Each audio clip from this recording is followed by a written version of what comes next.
నువ్వు నువ్వు కాడు కీచు నువ్వు ఎవరు తెలియకుండా ఎట్లా పోతారు మీరు?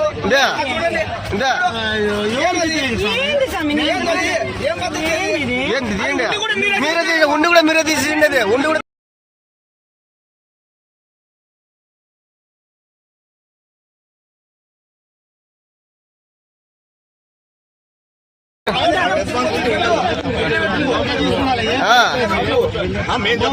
లేదాడా చూడే చెప్పానండి ఏ ఉండి కూడా చూడడానికి నా కొడుకులే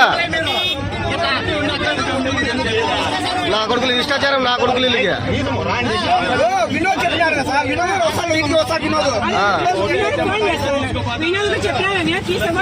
కాడు కాడు కీచ కీచ కాడు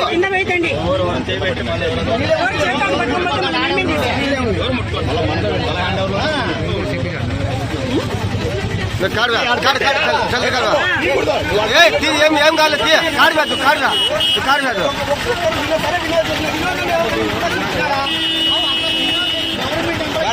కాడుతూ కాడుతూ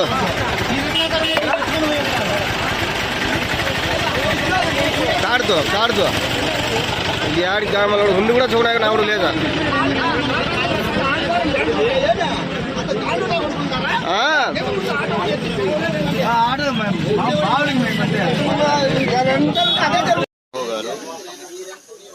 గారు ఆలయం దగ్గరికి వెళ్ళి వాళ్ళ భార్యతో అమ్మవారి వెండి ఆభరణాలు విలువైనటువంటి చీరలు ఎవరికి అధికారులకు కానీ ఎవరికి సమాచారం ఇవ్వకుండా స్థానిక వాసులకు కూడా సమాచారం ఇవ్వకుండా తన భార్యతో వెండి ఆభరణాలు చీరలు ఒక ఆటోలో వేసుకొని దారిలో వస్తుండగా మేము ఆలయ దర్శనం కోసం వెళ్తుంటే అక్కడ ఆపి ఏం తీసుకెళ్తున్నారు అని అడగగానే ఎవరికి సమాచారం లేకుండా తీసుకొని పోతున్నాము, మేము ఇంటికి తీసుకుపోతున్నాము అని సమాచారం ఇస్తున్నారు. అంటే అమ్మవారి ఆభరణాలు ఇలా ఎన్ని పోయాయి. గత 3 నెలల కిందట హుండీ దొంగతనం కూడా జరిగింది. అమ్మవారికి రక్షణ, అమ్మవారి వస్తువులు కావచ్చు, అక్కడున్న ఆస్తులు కావచ్చు, రక్షణ లేకపోవడం జరిగింది.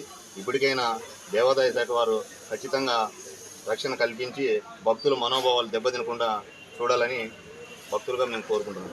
ఎప్పుడు జరిగింది బ్రదర్? ఈరోజు ఉదయం. ఎవరు పట్టుకున్నారు అని?